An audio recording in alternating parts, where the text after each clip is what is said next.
ఒక వ్యక్తిని పరిచయం చేయబోతున్నాడు. ఆ వ్యక్తి భక్తి జీవితాన్ని దేవుడు మెచ్చి మరి చక్కని జీవితమే ఐశ్వర్యవంతమైన జీవితం ఇచ్చాడు. కానీ దానిని చూసిన అపవాది తనను ఎలాగైనా పరీక్షించాలనుకుని దేవుడి దగ్గర చర్చనీయాంశం పెట్టి అతన్ని పలు విధములైన కష్టములకు గురి చేసింది. ఎవరతను? యోబు. దేవుని స్తోత్రం. యోబు గ్రంథం గురించి ఈరోజు ధ్యానిద్దాం. అందుకనే కొంచెం మాటలు ఒకటి కట్ చేస్తాము. ఏదేమైనా యోబు గ్రంథము 42 అధ్యాయాలు ఇవి. అందులో క్లుప్తంగా విపులంగా నేర్చుకునే అవకాశం ఎలాగ లేదు. క్లుప్తంగా నేర్చుకుందాం. యోబు గ్రంథానికి వద్దాం. యోబు గ్రంథము ఊజు దేశం నందు యోబు అనే ఒక మనిషి. ఊజు దేశం నందు అతను ఊజు దేశం 421 పేజీ. ఊజు దేశం నందు యోబు అనే ఒక మనుషుడు. ఇవాళ కొంచెం స్పీడ్గా వెళ్తుంది. మీకు కొంచెం రిఫరెన్స్ రాసుకుని మరలా పూర్తిగా యోబు గ్రంథాన్ని చదవండి, చాలా బాగా అర్థమవుతుంది. యోబు గ్రంథంలో స్నేహితులు మాట్లాడిన మాటలు, అలాగే యోబు మాట్లాడిన మాటలు ఏది కూడా తీసుకువేయడానికి లేదు. కానీ యోబు స్నేహితుల ఉద్దేశాలు వేరు. యోబు స్నేహితులు యోబుని తెప్పి పొడుపు మాటలు మాట్లాడుతూ ఓదార్చారు. అటు ఓదార్పు దేవుడికి నచ్చలేదు. అసలు యోబు ఇంతటి ఐశ్వర్యవంతుడు, చాలా ఐశ్వర్యవంతుడు, అతను ఎందుకు శోధించబడవలసి వచ్చింది అని అంటే దేవుడు అనుమతిచ్చాడు. అపవాది తన మీద పంతం కట్టింది. అతని దగ్గర అతనికి చాలా కష్టాలు పెడితే నిన్ను దూషిస్తాడు అనింది. భూమి మీద ఉన్న అందరిలో యోబు చాలా నమ్మకమైన వాడు కాబట్టి అపవాది కన్నులు వారి మీద పడ్డాయి, యోబు మీద పడ్డాయి. యోబు గురించి ధ్యానిద్దాం. చూడండి, యోబు గ్రంథంలో 1వ అధ్యాయంలో ఉన్నాం మనం. ఊజు దేశం నందు యోబు అని ఒక మనుషుడు ఉన్నాడట. అతడట యథార్థవంతుడట, న్యాయవంతుడట, దేవుని యందు భయభక్తులు కలవాడట, చెడుతనమును విసర్జించిన వాడంటండి. ఎన్ని లక్షణాలు అయినవి చూడండి, చెప్పాలి. యథార్థవంతుడును, న్యాయవంతుడును, దేవుని యందు భయభక్తులు కలవాడును, చెడుతనమును విసర్జించిన వాడంట. చూడండి 28వ అధ్యాయము ఆఖరి వచనాన్ని చూద్దాం. చూడండి 28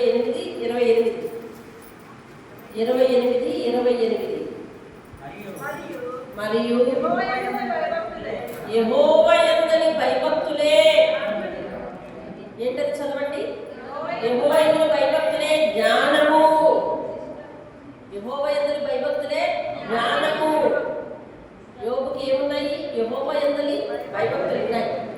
దుష్టత్వము విడిచుటయే వివేకమనియు ఆయన నరులకు సెలవిచ్చాడంట. ఆయన నరులకు అంటే ఆయన దేవుడు నరులకు సెలవిచ్చాడంట. ఆ మాట పట్టుకున్నాడు యోబు. ఆ మాట ప్రకారం బ్రతుకుతున్నాడంటే యెహోవా యందలి భయభక్తులు జ్ఞానం. యెహోవా యందలి భయభక్తులు కలిగి ఉండాలి. దుష్టత్వాన్ని విడిచిపెట్టాలి. అప్పుడు దేవుని దృష్టికి మనం బాగుంటాము, ఆయన అలా ఉండమన్నాడు అని చెప్పి యోబు దేవుని వాక్కును పాటిస్తున్నాడండి. దేవుని స్తోత్రం. యోబు దేవుని మాటలు పాటిస్తున్నాడు. పాటించి యథార్థంగా నడుచుకుంటున్నాడు. ఆయన లక్షణాలు దేవుడు చెప్పిన సాక్షణాలు: యథార్థవంతుడు, అలాగే న్యాయవంతుడు, దేవుని యందు భయభక్తులు గలవాడు, చెడుతనమును విసర్జించేవాడు. ఆయనకి సంతానం 10 మంది, 7 కుమారులు, 3 కుమార్తెలు. అలాగే ఆయనకి చాలా ఆస్తి ఉంది. 3వ వచనం అంతా ఆయన ఆస్తి. అలాగే 4వ వచనంలో చూడండి ఆయన భక్తి జీవితం. అతని కుమారులందరూ వంతుల చొప్పున అనుదినము ఒకరికొకరు తమ తమ ఇళ్లలో విందు చేయలే కూర్చున్నప్పుడు తమ ముగ్గురు చెల్లెలను కూడా తమతో కలిసి అన్నపానములు పుచ్చుకోవాలని పిలుస్తూ వచ్చారంట. రోజు ఒకరింట్లో భోజనం చెప్పుకుంటున్నారు వీళ్ళు అన్నదమ్ములందరూ. ఒక్కొక్కరి ఇంట్లో ఒక్కొక్క రోజు అని భోజనం చెప్పుకుంటున్నారు. చెబుతూ మరి ఆ ముగ్గురు అక్క చెల్లెల్ని అందరిలోకి పిలుస్తున్నారన్నమాట. అంటే మొత్తానికి రోజు కూడా 10 మంది కలిసి భోజనం చేస్తున్న సంతోష సమయాలలో యోబు ఏం చేస్తున్నాడు? వారి వారి విందు దినములు పూర్తి కాగా యోబు తన కుమారుడు పాపము చేసి తమ హృదయంలో దేవుని దూషించడేమో ఏమో. చూసారా, పిల్లల భక్తి జీవితం వెరిఫికేషన్ చేసుకుంటాడు ఇక్కడ. వాళ్ళు ఒకవేళ అలా చేశారేమో, వాళ్ళు ఒకవేళ దేవుని ఎందుకు తప్పిపోతున్నారేమో, వాళ్ళు ఒకవేళ దేవుని ఎందుకు తప్పిపోయి ఏమైనా చెడుగా ప్రవర్తించారేమో, లేదా ఒక అబద్ధపు మాట మాట్లాడారేమో. యోగు వాళ్ళ పిల్లల యొక్క బుద్ధిని, వాళ్ళ పిల్లల యొక్క గుణగణాలను శంకించడం లేదు. సరదాగా 10 మంది కలిసి ఉన్నారు కాబట్టి మాటలలోనైనా ఏమైనా పొరపాటు దొరికితేమో ఏమో అని వారిని పిలువనంపించి వారిని పవిత్రపరిచి అరుణోదయమున సూర్యుడు ఉదయించే ముందే అరుణోదయమున లేచి వారిలో ఒక్కొక్కరి నిమిత్తమే దహనమని అర్పించుచు వచ్చాను. వాళ్ళ పార్టీ అయితే 10 రోజులు అయింది కానీ 7 రోజులు అయినట్టుంది కానీ ఈయన ప్రతి దినము అలాగ చేస్తాడట. యోగు నిత్యము అలాగునా చేయించుందని యోగు నిత్యము అలాగునా చేయించుండెను. ఇది భూమి మీద జరుగుతున్నది. పరలోకమందు దేవదూతలందరూ దేవుని సముఖానికి వస్తే అక్కడికి అపవాది కూడా వచ్చింది. మీకు యోగు గురించి బాగా తెలుసు. అయినప్పటికీ కూడా యోగు యొక్క వృత్తాంతం సంపూర్ణం కావాలి కాబట్టి నేను కొన్ని విషయాలు మీ ముందు ఉంచుతున్నాను. అపవాది కూడా వారందరితో పాటు వెళ్ళి యెహోవా అడిగాడు అనమాట. ఏమని? 7వ అధ్యాయం, నీవు ఎక్కడి నుండి వచ్చిందని వారిని అడగగా అపవాది భూమి మీద ఇటు అటు తిరుగులాడుచు అందులో సంచరించుచు వచ్చిందని. భూమి మీద ఏం చేస్తున్నట్టు అటు ఇటు తిరుగులాడుతూ ఉందంట. అదేదండి, అటు ఇటు తిరుగులాడుతూ ఉందంట. పని బాట లేకుండా అటు ఇటు తిరుగులాడుతూ ఉందంట అపవాది. చూసారా? చూడండి, అటు ఇటు తిరుగులాడుతూ అందులో సంచరిస్తూ వచ్చానంటే అప్పుడు దేవుడు తనను సంపూర్ణంగా ఆరాధించే వారి కోసం తాను చెప్పుకోవాలని అతిశయించాడు దేవుడు. అపవాది యోగు పేరెత్తలేదు కానీ అపవాది యోగు పేరెత్తలేదు కానీ దేవుడే యోగు పేరెత్తాడు. చూడండి, అందుకు యెహోవా నా సేవకుడైన యోగు సంగతి చూసావా. అర్థమైందండి? అది వెళ్ళిన పనేమో కానీ దేవుడు గుర్తు చేశాడు ఇక్కడ. అంటే దేవుడు తనని సంపూర్ణంగా ఆరాధించే వారి కోసం తాను ఇతరులతో గొప్ప చెప్పుకోవాలనుకుంటాడు. అర్థమైందండి? దేవుని మనసు అర్థమవుతుందా? ఆయన సంపూర్ణంగా ఆరాధించే వారి కోసం ఇతరులతో చెప్పాలనుకుంటాడు. ఇక్కడ అపవాది కనిపించాలంటే సంభాషణ చేశారా? నా సేవకుడైన యోగు కోసం నీకు తెలుసా? ఎందుకని అపవాది ఎవరిని అటు ఇటు తిరుగులాడుతూ ఎందుకు తిరుగులాడుతుంది? అందరిలోని ఫాల్ట్లు రాసుకోవడానికి, అందరిలో తప్పులు ఎంచడానికి. అసలు ఏ ఒక్క తప్పు చేయని నా సేవకుడు ఉన్నాడు తెలుసా? అటు ఇటు తిరిగావుగా, నా సేవకుడు కనిపించాడా? అతను ఏ తప్పైనా కనిపించిందా అని దేవుడు అతిశయిస్తూ, అంటే ఏ తప్పు కనిపించని భక్తి జీవితంలో ఏ తప్పు కనిపించినటువంటి నన్ను ఆరాధించే సేవకుడు ఉన్నాడు భూమి మీద. దేవుని స్తోత్రం. ఆయన చూడండి, ఎంతోమంది భూమి మీద ఉంటుండగా యోగు పేరే ఎత్తగలిగాడు. చూసావా? యోగు పేరు ఎత్తగలిగి గొప్పగా చెప్పుకుంటున్నాడు అపవాది దగ్గర. అపవాది తేలిగ్గా తీసుకుపారేసింది. ఏమనంటే, ఇవన్నీ ఆలకిస్తూ ఉంటే, సర్వ సమృద్ధి ఇస్తూ ఉంటే నీ అందుకు భయభక్తులు లేకపోతే ఏం చేస్తారు అంటే, అతని భయభక్తులు గల కారణం అపవాది చెప్పిన మాట నిజమే. అపవాది ఏం చెప్తుంది? భూమి మీద జనులు భయభక్తులు ఉంచడానికి గల కారణం ఆశీర్వాదం అంటది. అంతే కదా? అంటే భూమి మీద ఉన్న వారిలో యోగు లాంటి వాళ్ళు తక్కువైతే మిగిలిన వారే ఎక్కువ. ఆ ఎక్కువ కూడా ఏ స్ట్రాటజీ పాటిస్తున్నారు అని అంటే, ఆశీర్వాదం ఎక్కువ దేవుడు ఇస్తుంటే దేవుడు ఎక్కువగా ప్రేమిస్తారన్నమాట. అదే చెప్పింది అక్కడ. అవును, వాస్తవిస్తానంగా ఇచ్చావు కాబట్టి నేను అమితంగా ప్రేమిస్తున్నాడు అని అంటే, దేవుడు అన్నాడు అలా కాదు, ఒకవేళ కావలిస్తే ఆ ఆస్తిని తీసి పరీక్షించుకో అని చెప్పినట్టునే మరి ఒకే దినమున తనకున్న మరి ఆస్తి అంతా కుమారులు కుమార్తెలు ముందు నష్టపోయినారు, చనిపోయారు. ఆ తర్వాత ఒడ్లు నష్టపోయినాయి, ఆ తర్వాత పశు సంపద అంతా కూడా మరి ఆయనకి ఏవైతే ఉన్నాయో ఆస్తి ముందు మెన్షన్ చేయబడినవన్నీ కూడా పోయినాయి. పోయిన తర్వాత ఇదిగోండి చూడండి 18వ వచనం, అతడు మాట్లాడుచుండగా వేరొకడు వచ్చి నీ కుమారుని కుమార్తెలు తమ అన్న ఇంట భోజనం చేయించు ద్రాక్షరసం పానం చేయించుండగా గొప్ప సుడిగాలి అరణ్య మార్గంగా వచ్చి ఇంటి 4 మూలల్లో కొట్టగా అది యవ్వనస్తుల మీద పడినందున వారు చనిపోయేది. యవ్వన వయసులో చనిపోయారండి వాళ్ళు. దానిని నీకు తెలియచేయటకు నేను ఒక్కడే తప్పించుకుని వచ్చి ఉన్నాను అనేను. ఇక పిల్లల విషయం కూడా ఎప్పుడైతే తెలిసిందో అప్పుడు యోబు లేచి తన పై వస్త్రమును చింపుకొని తల వెంట్రుకలు ఒరిగించుకుని నేల మీద సాష్టాంగపడి నమస్కారం చేశాడు. ఎవరికి నమస్కారం చేశాడు?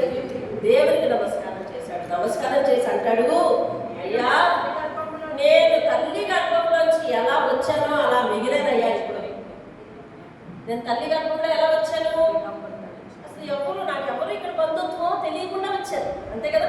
మనం తల్లి గర్భంలోంచి వచ్చిన తర్వాత మనకి ఎవరు ఇక్కడ బంధువులు ఎవరికి తెలుసు? మనకు తెలియదు. కొంతకాలం వరకు మనకు తెలియదు కదండి, మనకి ఎవరి బంధువులు తెలియదు. అలా కట్టున్నాడు. ఇప్పుడు చూడండి, నేను నా తల్లి గర్భంలో ఉండి దిగంబరినై వచ్చి దిగంబరినై అక్కడికి తిరిగి వెళ్ళేదను. యెహోవా ఇచ్చెను, యెహోవా తీసుకుని పోయెను, యెహోవా నామమునకే స్తుతి కలుగునుగాక. అర్థమైందండి?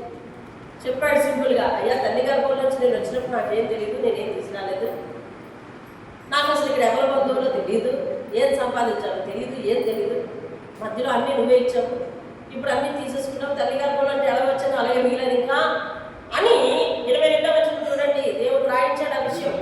ఈ సంగతులలో ఏ సంగతులు ఆయనకు జరిగిన ఏమేమి నష్టాలు జరిగాయి తెలుసండి? ఆస్తి నష్టం జరిగింది, తర్వాత కుమారుల నష్టం జరిగింది, తర్వాత ఆరోగ్య నష్టం కూడా జరగబోతుంది. ఇన్ని జరుగుతున్నా ఆయన ఈ సంగతులలో ఏ విషయమందును యోబు ఏ పాపము చేయలేదు. దేవుని స్తోత్రం. యోబు ఏ పాపము చేయలేదు. ఎంతమంది భూమి మీద ఉండగా యోబు పేరు అంటడానికి గల కారణం ఏంటో తెలుసా? దేవుడు యోబు దగ్గర నుంచి ఉన్నది అమాంతంగా తీసేసిన యోబు దేవుని నిందించదు. భూమి మీద చాలా ఐశ్వర్యవంతులు ఉండి ఉండవచ్చు, యోబు ఒక్కడే కాదు. యోబు ఒక్కడే ఐశ్వర్యవంతుడు అని రాయిలా, యోబు ఒక్కడే నీతిమంతుడని రాశాడు. ఉన్న జనంలో యోబు మనసు ఏంటంటే అతని దగ్గర ఉన్నది అమాంతంగా తీసేసినా కూడా యోబు దేవుని మీద చెడు మాట. మన మనసు పరిస్థితులు మారిపోతే ఎలా మారిపోతుందో దేవుడికి తెలుసు. అర్థమవుతుంది? భూమి మీద అందరి మనసులు పరిస్థితులు మారితే మారిపోతాయి. అందుకని దేవుడు ఎవరి పేరు ఎత్తలేదు, యోబు పేరు ఎత్తాడు. ఎందుకో తెలుసా? పరిస్థితులు మారినా, పరిస్థితుల్లో అన్నీ కూడా పోయినా, నష్టపోయినా యోబు మాత్రం చెడు మాట్లాడాడు. అందుకని ఆ ముందు మనసు తెలిసిన వాడే. చెప్పండి, దేవునికి యోబు మనసే ముందు మనసు తెలుసా? మనం తెలీదా? రేపట్లో ఎలాగ ప్రవర్తిస్తామో, రానున్న రోజులు ఎలాగ ప్రవర్తిస్తామో, మనల్ని ఇంకా నిండారుగా ఆశీర్వదిస్తే ఎలా ప్రవర్తిస్తామో, లేదా ఉన్న దాంట్లో ఏదైనా నష్టపోతే ఎలా బిహేవ్ చేస్తామో సమస్తమునే ఎరిగిన దేవుడు. కాబట్టి యోబు కోసం రానున్న కాలంలో ఇతన్ని నష్టపరిచినా కానీ నా గురించి ఒక్క చెడ్డ మాట కూడా పలకడు అని ఆయన మనసును గుర్తిరిగి అపవాది దగ్గర ఎత్తితే అన్నీ ఇచ్చావు కాబట్టే నిన్ను స్తుతిస్తున్నాడు అని అంటే కావలసిన తీసివేసి చూడు, యోబు ఏ పాపము చేయడు అని చెప్పి మరి దేవుడు సవాల్ విసిరాడు. అలాగే చేశాడు. చేసిన తర్వాత మళ్ళీ అపవాది దేవుని సన్నిధికి వెళ్ళింది. నిజమేనయ్యా నువ్వు చెప్పిన మాట, యోబు దగ్గర ఉన్న ఆస్తి, యోబు దగ్గర ఉన్న బిడ్డలు అందరినీ తీసేసిన నిన్నేమాత్రం దూషించలేదు, కానీ తన ఆరోగ్యం బాగుందిగా. ఆరోగ్యం బాగుంటే మనిషికి కావాల్సింది ఇంకేంటి? ఎంత నష్టపోయినా ఆ పోనీలే అనుకుంటాడు. నేను తల్లి గర్భంలో వచ్చాను, ఏమీ తేలేదు, కాబట్టి నాకు దేవుడే ఇచ్చాడు కాబట్టి దేవుడే తీసేసుకున్నాడు, నేను బాగున్నాను కదా అనుకుని ఉంటాడు యోబు. కాబట్టి ఒక మనిషి ప్రాణం కంటే ఎక్కువగా ఏం ఆశిస్తాడయ్యా అని చెప్తే, అయితే అపవాదితో దేవుడు అంటున్నాడు ఏమనంటే, అయితే నేను అతని దగ్గర కంచెను తీసివేస్తాను, నువ్వు తన ప్రాణంలో ఉండడానికి వీల్లేదు, తనని విపరీతంగా శోధించుకోవచ్చానంటే అప్పుడు అపవాది యెహోవా సన్నిధి నుండి బయలుదేరి యోబు దగ్గరికి వచ్చి అరికాలు మొదలుకొని నడినెత్తి వరకు మోగితే అవన్నీ కూడా చూడండి 2వ అధ్యాయంలో ఉంది. చూడండి 2వ అధ్యాయంలో 6వ వచనం. అతడు నీ వశంలో ఉన్నాడు, అతని ప్రాణం మాత్రం నేను ముట్టవద్దని సెలవిచ్చాను. కాబట్టి అపవాది యెహోవా సన్నిధి నుండి బయలుదేరి అరికాలు మొదలుకొని నడినెత్తి వరకు బాధలు గల కురుపులతో యోగును మొత్తెను. అతను ఒళ్ళు గోపుకొనుటకై చిల్ల పెంకు తీసుకుని బూడిదలో కూర్చుండగా అతని భార్య వచ్చి నీవు ఇంకనూ యథార్థత వదులుకుందివా, దేవుని దూషించి మరణం కా అంటే అందుకు అతడు మూర్ఖురాలు మాట్లాడినట్టు మాట్లాడుతున్నావా నువ్వు? మనము దేవుని వల్ల ఇప్పటి వరకు మేలే అనుభవించాం కదా, అన్నీ మేలే చేశాం కదా దేవుడు, మరి కీడును అనుభవించగలదా మనము అని ఈ సంగతులలో ఇప్పటి వరకు ఏ సంగతులు జరిగినాయండి? ఇప్పటి వరకు మళ్ళీ ఆరోగ్యం పోయింది, ఇప్పుడు ఇంతకుముందు ఆస్తిపోయింది, అక్కడికి దేవుడు ఎక్స్పీరియన్స్ ఇచ్చాడు కదా. ఈ సంగతులలో దేని మీద కూడా యోగు పాపం చేయలేదు. ఇప్పుడు ఆస్తి పోయింది, ఆరోగ్యం పోయింది, భార్య చూస్తే వ్యతిరేకంగా మాట్లాడుతుంది. ఇలాంటి సందర్భంలో కూడా ఏ ఒక్క దాంట్లో కూడా ఆయన ఏం చేయలేదంటే నోటి మాటతోనైనను పాపం చేయలేదు. ఇదండి ఆయనక బూడిదలో దొరుకుతూ ఇసుకలో దొరుకుతూ ఆ దురదలు తగ్గడానికి చిన్న పెట్టి నుంచి గోపుకుంటుంటే ఎముకలన్నీ బయటపడినట్టుగా ఆ కిందన దేవుని స్తోత్రం. తర్వాత ఈయనకు 3 స్నేహితులు ఉన్నారు, ఎలీఫజు, అలాగే బిల్దదు, జోఫర్. ఇలా 3 వచ్చేసారండి. వచ్చేసి ఒక కొద్ది రోజులు సెలవు పెట్టేశారు డ్యూటీకి. వచ్చేసి ఆయన దగ్గర కూర్చుని మొదలెట్టారు. ఏమండి సోది, ఏం సోది, నువ్వేమన్నా తప్పు చేసావేమో, నువ్వేమన్నా పాపం చేసావేమో, లేకపోతే అమాంతంగా ఒకేసారి ఎందుకంత నష్టపోతావు, ఏమండి ఇలాగ మాట్లాడటం మొదలుపెట్టారు. సరే, వారితో యోగు మాట్లాడుతున్నాడు చూడండి. ఆ తర్వాత యోగు మాట్లాడడం మొదలుపెట్టి తాను పుట్టిన దినమును శపించాను. దేవుని స్తోత్రం. జాగ్రత్తగా ఇక్కడి నుంచి వచనాలు రాసుకోండి. మనము యోగు యొక్క మనస్తత్వం అంతా, యోగు దేవుని గురించి మాట్లాడిన ఉత్తమమైన పలుకులన్నీ కూడా క్లుప్తంగా చూస్తాం. 2వ అధ్యాయంలో 4వ వచనం. ఆ దినము అంధకారం అగునుగాక. ఏ దినము? ఏ దినము అంధకారము? ఆయన పుట్టిన దినము. ఆయన పుట్టిన దినము అంధకారం అగునుగాక. పైనుండి దేవుడు దానిని ఎంచుకునుగాక. 11వ వచనం చూద్దాం, 6వ వచనం చూద్దాం. అంధకారం ఆ రాత్రిని పట్టుకునుగాక. సంవత్సరపు దినములలో నేను ఒకదానిని అని అది హర్షింపుకుంటునుగాక. మాసముల సంఖ్యలో అది చేరకుండునుగాక. ఏమండి 8వ వచనం. దినములు అశుభ దినములని చెప్పువారు దాన్ని సఫించుదురుగాక. అంటే నేను పుట్టినరోజు అలా అవునుగాక అని నిందించుకుంటున్నాడు. 11వ వచనం. పుట్టుకలోనే నేను ఎందుకు చచ్చిపోలేదయ్యా అని మరి ఏడుస్తున్నాడు. ఏమండి పుట్టుకలోనే నేను చనిపోయి ఉంటే బాగుండేది అని ఏడుస్తున్నాడు. అలా ఏడుస్తున్నప్పుడు చూడండి, నేను మళ్ళీ వరుసగా చూపిస్తాను. 6వ అధ్యాయం. ఈ లోపల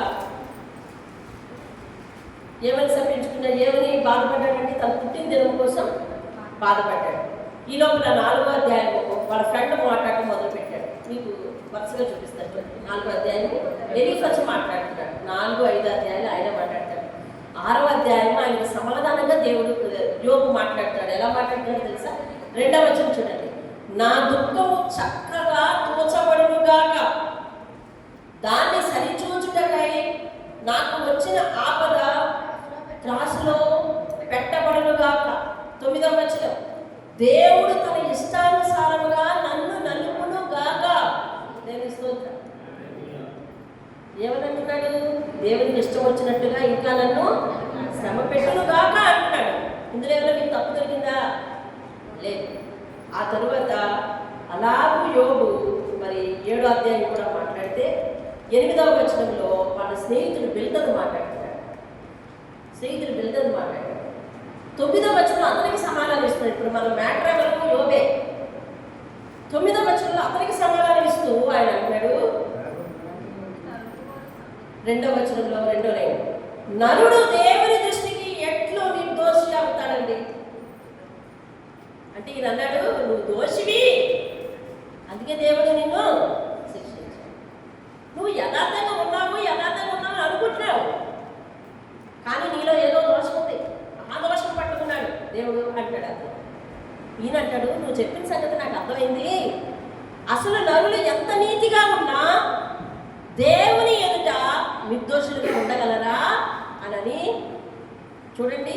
వాడు అనగా నరుడు ఆయనతో వ్యాఖ్యమాడ కోరిన ఎడల 1000 ప్రశ్నల్లో ఒక్కదానికైనా దేవునికి జవాబు ఇవ్వలేవయ్యా అని చెబుతూ 10వ వచనం అంటున్నాడు చూడండి.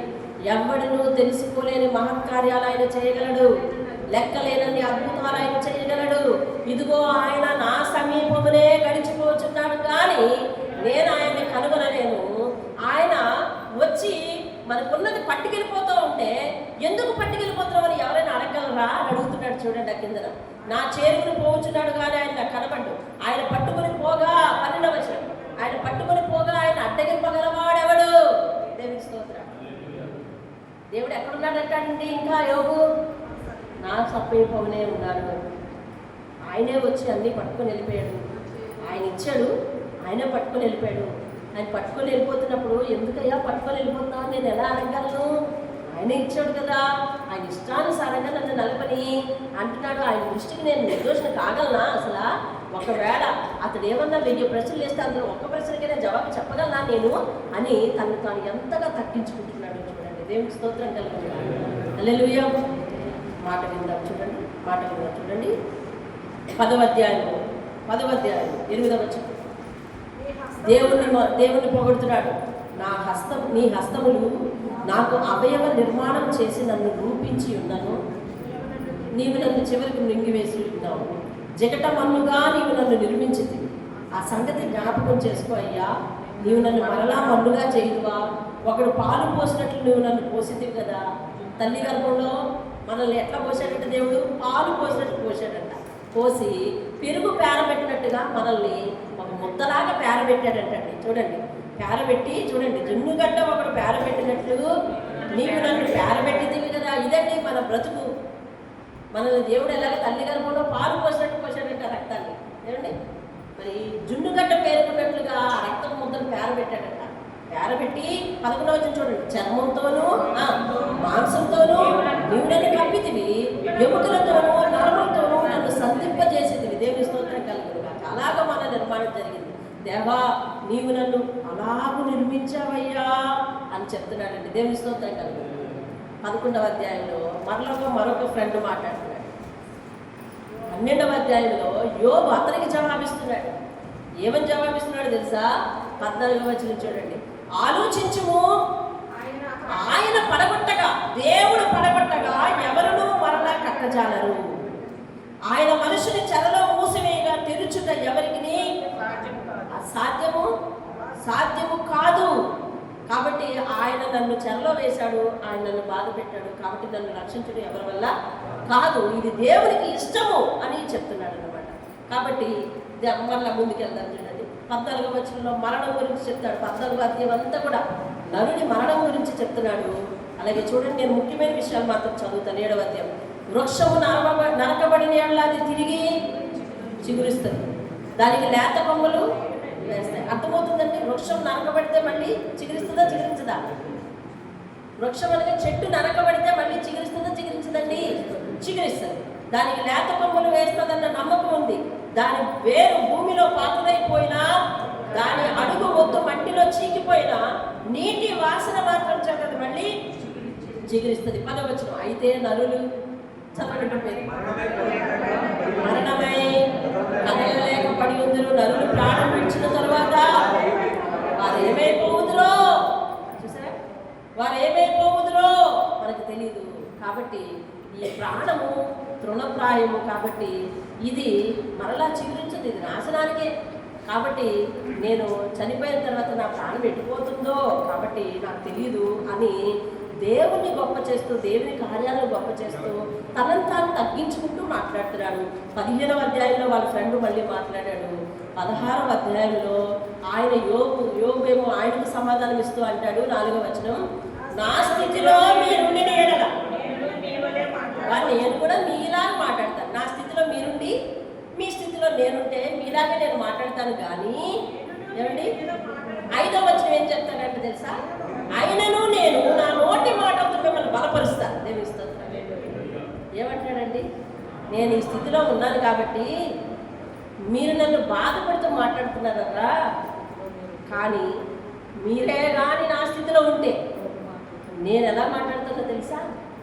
అది ఎలా మాట్లాడతాడంటే, నా నోటి మాటల చేత మిమ్మును బలపరుస్తాను, నా పెదవుల మాటలు మిమ్మును ఓదార్చి ఆదరించును. దేవుని స్తోత్రం కదా. అదండి ఆయన మనస్సు, యోబు మనస్సు.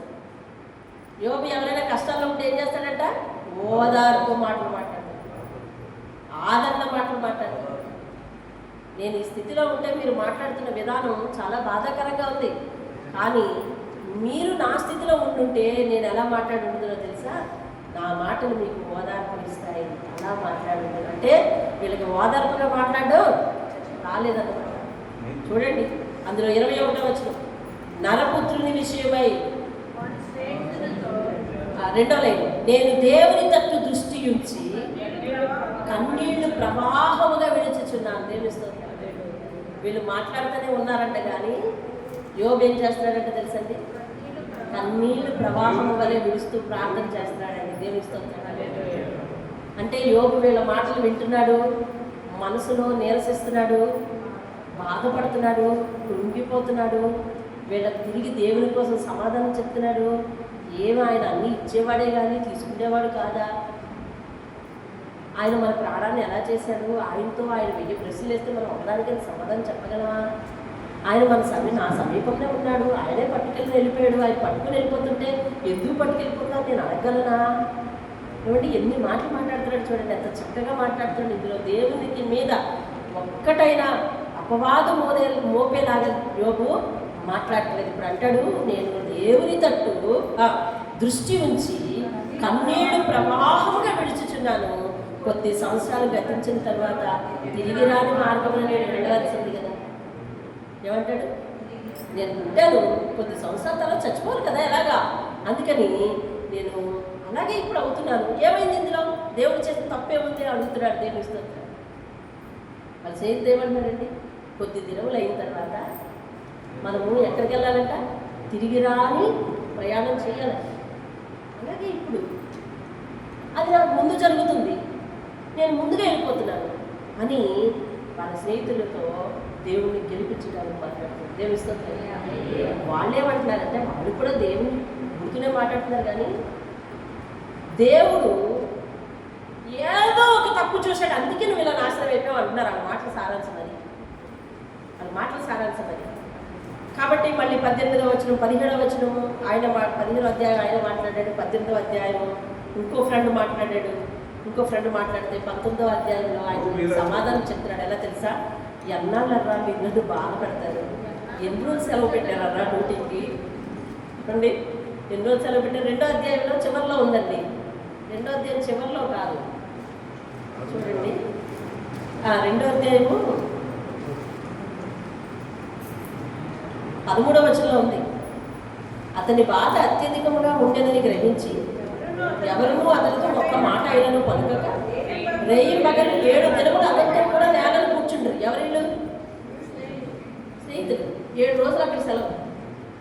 ఇంకా మిగిలిన రోజులు ఎన్ని రోజులు సెలవు పెట్టారో తెలియదు. యోబు అంటున్నాడు, అయ్యా మీరు ఎన్ని రోజులరా సెలవు పెట్టారు, ఎన్నాళ్ళరా నన్ను బాధ పెడతారు అడుగుతున్నాడు. ఎన్నాళ్ళు మీరు నన్ను బాధిస్తారు, ఎన్నాళ్ళు మీ మాట చేత నన్ను నలగబడతారు. 17వ వచనం చూడండి, అయ్యా నా పరిస్థితి ఎలా ఉందో తెలుసా? నా ఊపిరి నా భార్యకు అసహ్యంగా, నేను కనిన కుమారులకు నా వాసన అసహ్యముగా ఉంది. 21వ వచనం, దేవుని హస్తము నన్ను మొత్తి ఉన్నది, నా మీద జాలి పడండిరా నా స్నేహితులారా, నా మీద జాలి పడండి, నా శరీర మాంసం పోవుట చాలు నన్ను కొనక దేవుడు నన్ను తరుమునట్లుగా మీరెందుకు కదా నన్ను తరుముతున్నారు? ఎన్ని రోజులన్నా మీకు సెలవు అని అడుగుతారు. అర్థమైందండి? ఎన్ని రోజులు పెట్టారు సెలవు, నన్ను ఎందుకు ఇలా బాధ పెడుతున్నారు? నా వాసన నా భార్యకు అసహ్యంగా ఉంది. ఏమండి? ఎదుటి వారికి అసహ్యంగా ఉంది. ఏమండి మరి నేను ఇలా కుంగి కృషించిపోవడం చాలు అనుకున్నట్టుగా, ఇంకా చాలదు అనుకున్నట్టుగా మీరు మాటల చేత ఎందుకు రా నన్ను హింసిస్తున్నారు, దేవుడు నన్ను మొత్తాడు కదా ఉండనివ్వండి అలాగా అని వాళ్ళతో బతిమాలుకుంటున్నాడండి. 20వ అధ్యాయంలో మళ్ళీ ఇంకోటి మాట్లాడుతున్నాడండి. 21వ అధ్యాయంలో మళ్ళీ ఆయన సమాధానం ఇస్తున్నాడండి. ఓపిగ్గా దేవుని గురించి చెప్పవలసిందల్లా చెప్తున్నాడండి యోబు. 21వ అధ్యాయము 24వ వచనంలో అంటాడు, ఏమంటాడు తెలిసిన ఏమంటే 23 నుంచి నేను చదువుతున్నాను చూడండి. ఒక్కడు తన కడవలో పాలు నిండి ఉండగలడు, అంటే సంపూర్ణత అన్నమాట, సమృద్ధి. తన ఎముకల్లో మూలుగా బలిసి ఉండగలరు, అంటే సంపూర్ణమైన ఆరోగ్యం కలిగి ఉండగలరు. సంపూర్ణ సౌఖ్యమును నెమ్మదిను కలిగి నిండు ఆయుష్తో మృతి పొందును. 25వ వచనం, వేరొకడు ఎన్నడూ క్షేమమును దానిని ఎరుగక మనోదుఃఖం గలవాడై మృతులందును. వారు సమానంగా మంటిలో పడుకుందురు, పురుగులు వారిద్దరిని కప్పును. యోగు వాళ్ళతో ఏమంటాడంటే, నాయనలారా వినండి, సమృద్ధి కలిగిన వాడు చచ్చిపోతాడు, క్షేమమే జీవిత దినముల్లో తెలియని పేదవాడు కూడా చచ్చిపోతాడు, ఐశ్వర్యవంతుడు చచ్చిపోతాడు, పేదవాడు చచ్చిపోతాడు. అదే అంటాడు కదా, కడవలో పాలు నిండి ఉండగా సమృద్ధిగా ఉండగా బలిసి ఉండగా చచ్చిపోతాడు, క్షేమం అనే దాన్ని ఎరుగకు వీడు చచ్చిపోతాడు. ఇద్దరు చచ్చిపోయినా కానీ మరి వాళ్ళ జీవితంలో ఏంటంట, ఇద్దరు మట్టిలో పడుకుంటారు, ఇద్దరి మీద పురుగులు కప్పుతాయి. కాబట్టి మనము మరణానికి మాత్రం పక్షపాతం లేదు. ఐశ్వర్యవంతులైనా అలాగే చనిపోతారు, పేదవారైనా అలాగే చనిపోతారు. ఇప్పుడు నేను ఐశ్వర్యవంతుడు, నాకు చావు లేదా ఏంటి, నేను చచ్చిపోతాను కదా ఎలాగైనాను అని నచ్చ చెప్తున్నాడు స్నేహితులకి, ఏమండి అని నచ్చ చెప్తున్నాడు. అలాగూ మరలా 22వ అధ్యాయంలో మళ్ళీ ఓ ఫ్రెండ్ మాట్లాడడం మొదలెట్టాడు. 23వ అధ్యాయంలో వారికి యోగు సమాధానం ఇస్తున్నాడు. 10వ వచనంలో, నేను నడుచు మార్గం ఆయనకి తెలుస్తుంది. అయ్యా మీరు ప్రత్యేకంగా నన్ను నిందించట్లేదు, నేను నడుచు మార్గము ఆయనకి తెలుసు. ఆయన నన్ను శోధించిన తర్వాత, శోధింపనివ్వండి, కష్టాలు పెట్టనివ్వండి, నన్ను శోధించిన తర్వాత నేను సువర్ణంగా మారుతాను అంటాడు దేవుడు. ఏమంటాడండి దేవుని గురించి గొప్ప పలుకుతున్నాడు చూసారా. ఆయన నన్ను శోధించనివ్వండి, ఆయన నాకు శ్రమను పెట్టనివ్వండి, నన్ను శోధించిన తర్వాత నేను ఎలా మారుతానో తెలుసా, సువర్ణంగా మారుతాను. నా పాదములు ఆయన అడుగుజాడలు విడువక నడిచాయ్యా. ఇప్పటి వరకు యోగ సాక్ష్యం పెట్టున్నారా, నా పాదములు ఎవరు అడుగుజాడలు, దేవుని అడుగుజాడలు విడవక నడిచాయి. నేను ఇటు అటు తొలగక ఆయన మార్గములు అనుసరించి తిని ఆయన పెదవుల ఆజ్ఞను నేను విడిచి తిరగలేదు. దేవుని స్తోత్రం. ఇంతటి కష్టంలో కూడా దేవునితో ఇప్పటికీ అలాగే నడుస్తున్నారు. దేవుని స్తోత్రం. ఏమండి కొన్నిసార్లు మన నీతి జీవితమే దేవునికి ప్రార్థన అండి, కొన్నిసార్లు మన యథార్థతతో పలికే మాటలే దేవునికి ప్రార్థన. ఇవాళ దేవుని గురించి సాక్ష్యం ఇస్తున్నాడు, ఒక పక్క మాట్లాడుతున్నాడు, ఓ పక్క కన్నీళ్లతో దుఃఖపడుతున్నాడు అని వింటున్నాం, ఓ పక్క దేవుని గురించి పాజిటివ్గా మాట్లాడుతున్నాడు. దేవుని గురించి 4 విషయాలు చెప్పగలవా మంచిగా, ప్రార్థన పరుడు అయితే అలాగే చెప్పగలవు, ఆయన మీద సంపూర్ణంగా ఆధారపడిన వాడు అయితే అలాగే చెప్పగలవు. యోగు చూడండి, ఏ ఒక్క మాటలో కూడా దేవుణ్ణి నిందించడం లేదు. ఈ సంగతులన్నిటిలో యోగు నోటి మాట చేతనైనను కూడా పాపము చేయలేదు అనే సాక్ష్యాన్ని కాపాడుకుంటూ వస్తూ ఉన్నాడండి యోగు. దేవుని స్తోత్రం కలుగుతాడు. హల్లెలూయా. వాళ్ళు అలాగూ మరి నిర్ణయించిన తర్వాత మరలా చూడండి 27వ అధ్యాయంలో మరలా యోగు ప్రత్యుత్తరిస్తున్నాడు. దేవుని ఆత్మ నా నాసికారంధ్రములో ఉండుటను బట్టి, అయ్యా మీతో ఇంకా నేను మాట్లాడుతున్నాను కదా స్నేహితులారా, నాకైతే ఓపిక అయితే లేదు, మీతో ఇంకా మాట్లాడుతున్నాను కదా. ఎందుకు మాట్లాడుతున్నానంటే, దేవుని ఆత్మ నా నాసికారంధ్రములో ఉండుటను బట్టి నా న్యాయమును పోగొట్టిన దేవుని జీవంతోడు, నా ప్రాణమును వ్యాకులపరిచిన సర్వశక్తిని తోడు, నిశ్చయంగా నా పెదవులు అబద్ధం పలుకుటలేదు, నా నాలుక మోసం ఉచ్చరించట్లేదు. మీరు చెప్పింది న్యాయమని నేనేమాత్రం ఒప్పుకోను, మరణం వరకు నేనెంత మాత్రం యథార్థత విడవను. అదండి యోగు సంగతులు. బాబు స్నేహితులారా వినండి, నా ప్రాణం ఇంకా నాలోనే ఉంచాడు దేవుడు, ఇంకా సర్వశక్తుడు నాకు ఏం చేశాడంటారేంటి మీరు, నా ప్రాణం ఇంకా నాలోనే ఉంది. చూసారా, ఆయన పోయిన దాని గురించి పోయినవన్నీ లెక్కేయట్లేదు, ఉన్నది ఒక్కదాన్ని లెక్కేస్తున్నాడు. ఏంటది? ప్రాణం. ప్రాణం ఉన్నది ఒక్కదాన్ని లెక్కేస్తున్నాడు. ఏంటదండి? ప్రాణాన్ని లెక్కేస్తున్నాడు. నా ప్రాణం నాలోనే ఉంది కదా, ఇంకా నా ప్రాణం నాలోనే ఉంది ఇంకా, కాబట్టి ఎండిపోయినా నాకే, నా ప్రాణం ఇంకా నాలోనే ఉంది. కాబట్టి ఆయన గురించి నేను ఒక్క మాట అయినా అబద్ధము పలకనంటే పలకను, మరణించే వరకు నేను యథార్థత విడవనంటే విడవనని చెప్తున్నానండి. దేవునికి స్తోత్రం. హల్లెలూయా. తర్వాత 28వ అధ్యాయం 28వ వచనంలో అంటాడు, మరియు ఇవన్నీ ఆయన మాటలేనండి, కానీ ముఖ్యంగా ఆయన పలికిన మాటలు కొన్ని మాత్రమే మనం ధ్యానించగలం కాబట్టి వాటిని మాత్రమే సెలెక్టెడ్గా, యోబు పలికిన అన్ని మాటల్లో ఇవి ఆణిముత్యాలు అనుకోండి, దేవుడు నాకు బయలుపరిచి మీకు తీసుకొచ్చాను. ఇంకా మిగతా అధ్యాయాలు అన్నీ కూడా ఆయన మాట్లాడినవి చాలా ఉన్నాయి. ఇప్పుడు అధ్యాయం అంతా, ఇప్పుడు 28వ అధ్యాయంతో ఆయన మాట్లాడింది, అలాగే 27వ అధ్యాయంతో ఆయన మాట్లాడింది, 26వ అధ్యాయంతో ఆయన మాట్లాడింది. కాబట్టి ప్రతిదీ మనం ధ్యానించలేము. ఆయన మాట్లాడిన మాటల్లో ఆణిముత్యాలు లాంటివి మేము ముందు ఉంచుతున్నాను. 28వ అధ్యాయం 28వ వచనం అంటాడు, మరియు యెహోవాయందు భయభక్తులే జ్ఞానము, దుష్టత్వను విడిచుడియే వివేకమని ఆయన నరులకు సెలవిచ్చిన కాబట్టి నేను దానినే పాటిస్తున్నాను అంటున్నాడు. దేవునికి స్తోత్రం. హల్లెలూయా. 29వ వచనంలో కూడా ఆయనే మాట్లాడుతున్నాడు. చూడండి 5వ వచనం అంటాడు, చూడండి, సర్వశక్తుడు ఇంకను నాకు తోడై ఉండెను. ఇంకను అనగా ఇప్పటి వరకు అని అర్థం అండి. ఇక్కడ ఈ వచనంలో ఇంకను అంటే ఇప్పటి వరకు. ఎందుకంటే 2వ వచనం చూడండి, నా పిల్లలు నా చుట్టూ ఉండిరి. ఇప్పుడు పిల్లలు లేరు కదా, ఉన్నారా? యోబు పిల్లలు ఉన్నారా? ఇప్పుడు చనిపోయారు. అంటే ఇప్పుడు ఆ ఇంకను అనే పదానికి అర్థం ఏంటంటే ఇప్పటి వరకు అని అర్థం. దేవుని స్తోత్రం. ఏం చెప్తున్నాడంటే సర్వశక్తుడు ఇంకను అంటే ఇప్పటి వరకు నాకు తోడై ఉండేను, నా పిల్లలు నా చుట్టూ ఉన్నారు ఇప్పటి వరకు. నేను పెట్టిన అడుగల్లా నేతిలో పడింది. బండ నుండి నా నిమిత్తం అంటే కఠినమైన పరిస్థితులలో కూడా నేను తేనెను అనుభవించినట్లుగా అనుభవించాను. దేవుని స్తోత్రం. దేవుడు తోడుంటే అలా ఉంటుంది. దేవుడు ఒక వ్యక్తి తోడుగా ఉంటే, ఏమండి, సర్వశక్తులు తోడుగా ఉంటే, సర్వశక్తులు మనకు దగ్గరగా ఉంటే మన పిల్లలు మన చుట్టూ ఉంటారంట. మనం పెట్టిన అడుగల్లో నేతిలో పడినట్టు ఉంటుందంట. బండ లాంటి కఠినమైన పరిస్థితుల నుండి కూడా దేవుడు మనకు చక్కని తైలాన్ని ఇవ్వగలడు. దేవుని స్తోత్రం కలుగునుగా. హల్లెలూయా. ఇకపోతే 30వ వచనం కూడా ఆయనదే. 31వ వచనంలో మాట్లాడుతున్నాడు ఆయన. చూడండి, ఆయన 31:4వ వచనం అండి. ఆయన నా ప్రవర్తన ఎరుగును కదా, నేను ఎన్ని మాట్లాడినా నా ప్రవర్తన ఆయనకు తెలుసు కదా, నా అడుగుజాడలన్నింటినీ దేవుడు లెక్కించును కదా. ఏమండి, దేవుడు లెక్కించును కదా. నేను చదువుతున్నవి పదాలు అలా చూసుకుని రండి. 5 మొదట్లో అబద్ధికున్నై నేను తిరుగులాడిన ఎడల, మోసము చేయటనే నా కాలు త్వరపడిన ఎడల. 7వ వచనం, న్యాయమైన త్రాసులో ఆయన నన్ను తూచును. హల్లెలూయా. ఏమంటాడండి? న్యాయమైన త్రాసు. నేనేమన్నా, నా ప్రవర్తన ఆయనకి తెలుసు, నా అడుగుజాడలన్నీ ఆయనకి తెలుసు. నేనేమాత్రం తప్పిపోయినా కానీ ఆయన నన్ను త్రాసులో వేస్తాడు కదా, నా ప్రవర్తన ఆయనకి తెలుసు కదా అని దేవునికి తన ప్రవర్తనను పూర్తిగా అప్పగించుకుంటున్నాడండి. ఇంకా ఏమండి, 3వ వచనం, నేను త్రోవ విడిచి నడిచిన ఎడల. 7వ వచనంలో 2వ లైన్, నేను త్రోవ విడిచి నడిచిన ఎడల, నా మనసు నా కన్నులను అనుసరించి నడిచిన ఎడల, మాలిన్యం ఏమైనా నా చేతులకు తగిలిన ఎడల. 9వ వచనం, నేను హృదయముల పరస్త్రీని మోహించిన ఎడల. చూసారా, నా పొరుగు వారి ద్వారమున నేను పొంచి ఉన్న ఎడల.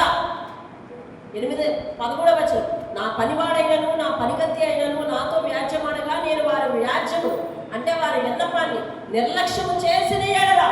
16వ వచనం, పేదలు ఇచ్చయించిన దాన్ని నేను బెగబట్టిన ఎడల. 17వ వచనం, తల్లిదండ్రులు లేని వారికి నా అన్నములో కొంచెమైనా తిననీయక నేను ఒంటరిగా తినేసిన ఎడల. 18వ వచనం, ఎవడైనా వస్త్రహీనుడై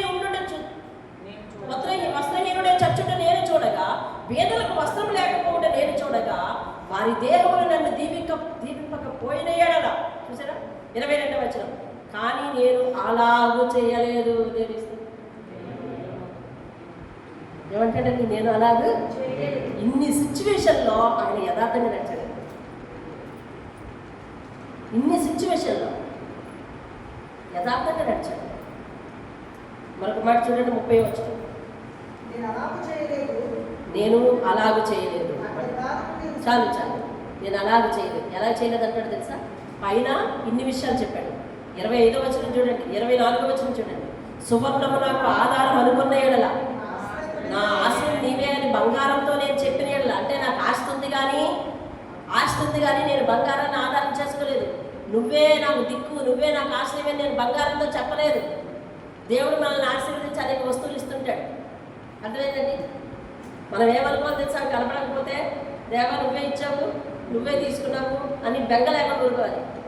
అర్థమవుతుందండి? వాటి విషయంలో బెంగ పెట్టబడకూడదు. అసలు నేను మీకు ఒకసారి ఒక సాక్ష్యం చెప్పినట్టున్నాను. అర్థమైందా? అయినా కానీ దేవుడికి అప్పగించుకుని ఊరుకోండి. అది తీసుకున్నాడు, నాకు దొరకలేదు, ఇప్పటికీ దొరకలేదు. ఏం చేద్దాం? అయితే దేవుడు ఇస్తాడు. తర్వాత దేవుడు ఇస్తాడు. దేవుడు యోగ్యత ఇవ్వబట్టే కదా సంపాదించుకున్నది. కాబట్టి దేవుడే ఇస్తాడు. ఇప్పుడు అంటాడు, నువ్వే నా ఆశ్రయం బంగారమా అని నేను అనలేదు. నా ఆస్తి గొప్పదని అనుకోలేదు. నా చేతికి విస్తారమైన సొత్తు దొరికిందని నేను సంతోషించలేదు.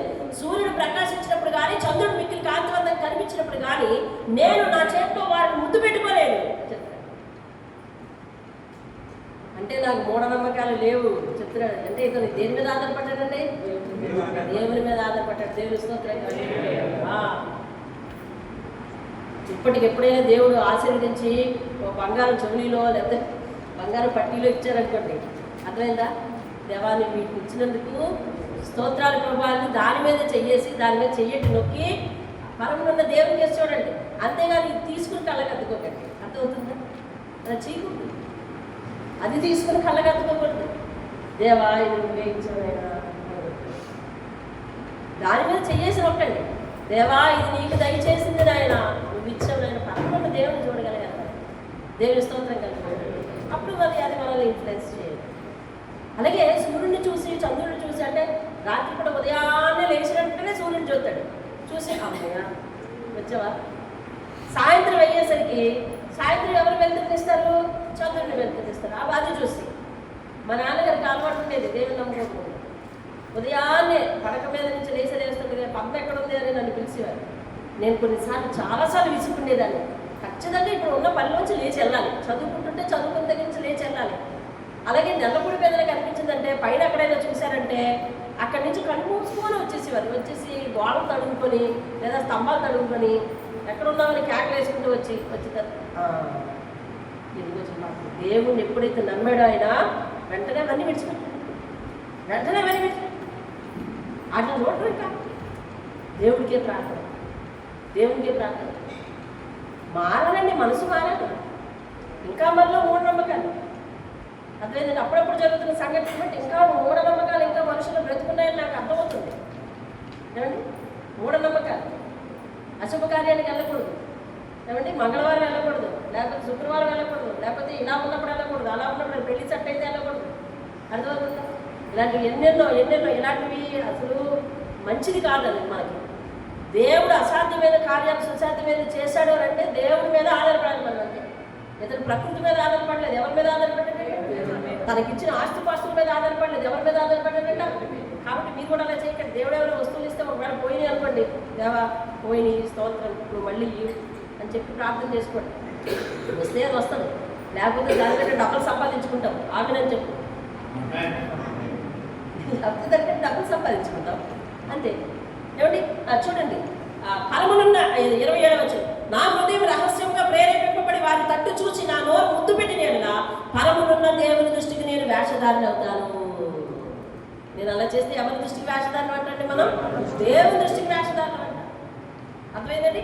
కాబట్టి 30వ వచనం అంటాడు నేను అలాగూ చేయలేదు. 37వ వచనం అంటాడు చూడండి, నా అడుగుల లెక్క ఆయనకు తెలియజేస్తాను, రాజు వలెనని ఆయన ఎందుకు వెళ్తాను. ఏమండి? మూలుగుతనే ఉన్నాడు కానీ బలమైన మాటలు మాట్లాడుతున్నాడు. నేను ప్రతి దానికి లెక్క చెప్తాను. అయ్యా వస్త్రం లేని వారు చూసినప్పుడు నేను ఊరుకోలేదయ్యా, అన్నం లేని వాళ్ళు కనపడినప్పుడు నేను ఊరుకోలేదే, నాకు విస్తారమైన ఆస్తి ఇచ్చినప్పుడు బంగారం ఇచ్చినప్పుడు అటు ముద్దు పెట్టుకోలేదే, నేను సూర్యచంద్రుడు నేను ముద్దు పెట్టుకోలేదే, వేరొక పరస్త్రీని నేను మోహంతో చూడలేదే. ప్రతి దానికి నేను లెక్క చెప్తానయ్యా.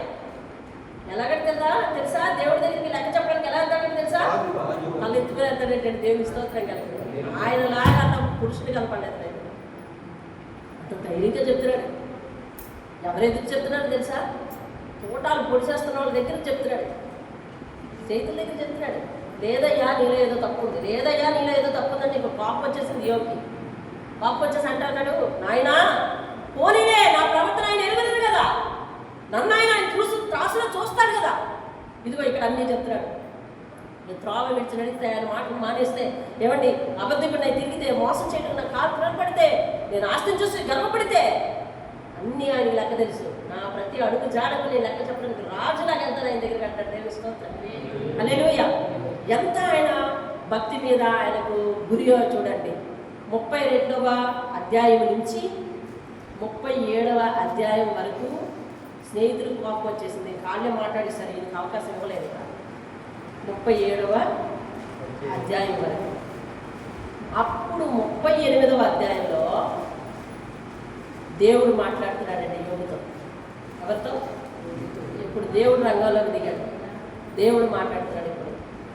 ఏమండి 4వ వచనం, 2వ వచనం. జ్ఞానం లేని మాటలు చెప్పి ఆలోచన చెరుపుచున్న వీడెవడు అడుగుతున్నాడు అక్కడున్న స్నేహితులను బట్టి. వీరెవరు అని ఉండాలేమో, ఏమో మరి తెలియదు. ఎందుకు అప్పటి వరకు మాట్లాడిన వ్యక్తిని బట్టి మాట్లాడాడో మరి తెలియదు. 36వ వచనంలో ఏలీకు మాట్లాడుతున్నాడు. అదే ఆ మాటలు కంటిన్యూ అయినవి. మరి ఆయన ఉద్దేశించి అన్నాడో తెలియదు. మరి 2వ వచనం, జ్ఞానము లేని మాటలు చెప్పి ఆలోచన చెరుపుతున్న వీడెవడు. 4వ వచనం, నేను భూమికి పునాదులు వేసినప్పుడు నువ్వు ఎక్కడున్నావు? నీకు వివేకం ఉంటే చెప్పు ఒకసారి. దాని మీద పరిమాణపు కొల వేసిన వాడు ఎవరో చెప్పు. దేవుడు సృష్టి చేసేటప్పుడు అంటే ఉదయ నక్షత్రములు ఏకంగా కూడి పాడినప్పుడు, దేవదూతలందరూ ఆనందించి జయధ్వనులు చేసినప్పుడు నేను సృష్టికి మూలరాత్రి వేశాను కదా. ఆ వేసిన వాడు ఎవడు? నువ్వు చూసావా? నేను 10వ వచనం చూడండి. 10వ వచనం, సరిహద్దు నియమించి దానికి అడ్డగడియలను తలుపులను పెట్టించినప్పుడు నీవెంతవరకే కానీ మరి దగ్గరకు రాకూడదని ఇక్కడనే నీ తలంపుల పొంగు అడపబడ్డాని నేను చెప్పినప్పుడు నువ్వు ఉన్నావా అంటే చూసారా, దేవుడు మనం ఉత్తరే ప్రశ్నిస్తాం. ఏమయ్యా దేవుడా నీకు న్యాయం లేదా? ఏమంటే నువ్వు ఇలాగైనా చూస్తూ ఉంటున్నావు, నువ్వు నా ప్రార్థన ఎందుకు ఆలకించట్లేదు? ఇలాంటి ప్రశ్నలు వేస్తాం.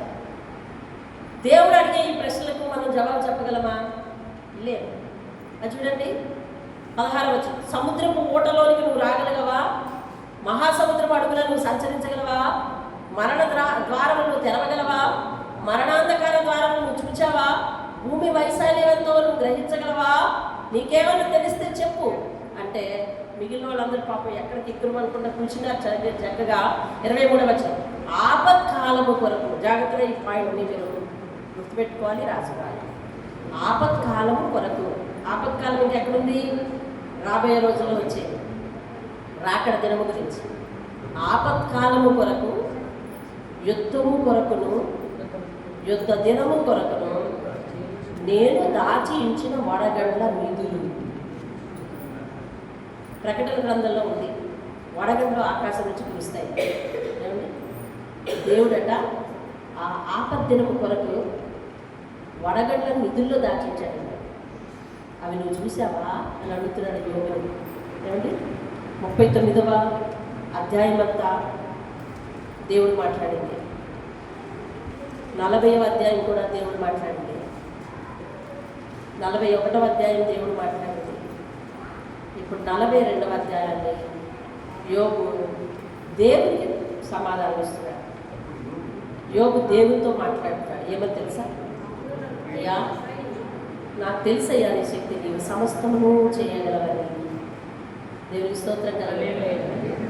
ఎంత వినమ్రంగా మొదలుపెట్టాడో చూడండి. నీవు సమస్తమును చేయగలవని, నీవు ఉద్దేశించింది ఏది కూడా నిష్ఫలం కాలేదని నేను తెలుసుకుంటుంది. దేవుని స్తోత్రం. అంటే ఏంటి? ఇప్పటి వరకు ఆయన బాధలో ఉన్నాడు.